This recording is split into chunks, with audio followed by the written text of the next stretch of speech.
Our lesson today is from Acts 24. 5 days later, the high priest Ananias came down with some elders and an attorney, a certain Tertullus. They reported their case against Paul to the governor.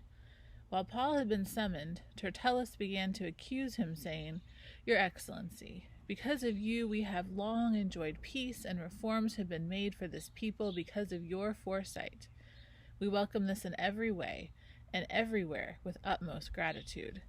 But to detain you no further, I beg you to hear us briefly with your customary graciousness. We have in fact found this man, a pestilent fellow, an agitator among the Jews throughout the world, and a ringleader of this sect of the Nazarenes. He even tried to profane the temple, and so we seized him. By examining him yourself, you will be able to learn from him concerning everything of which we accuse him." The Jews also joined in the charge by asserting this was all true. When the governor motioned to him to speak, Paul replied, "I cheerfully make my defense, knowing that for many years you have been a judge over this nation. As you can find out, it is not more than 12 days since I went up to worship in Jerusalem. They did not find me disputing with anyone in the temple or stirring up a crowd, either in the synagogues or throughout the city. Neither can they prove to you that the charge they now bring against me. But this I admit to you, that according to the way, which they call a sect, I worship the God of our ancestors, believing everything laid down according to the law or written in the prophets. I have a hope in God, a hope that they themselves also accept, that there will be a resurrection of both the righteous and the unrighteous. Therefore I do my best always to have a clear conscience toward God and all people. Now after some years I came to bring alms to my nation and to offer sacrifices. While I was doing this, they found me in the temple, completing the rite of purification without any crowd or disturbance. But there were some from Asia.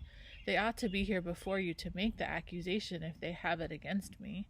Or let these men here tell me what crime they have found when I stood before the council, unless it was this one sentence that I called out while standing before them.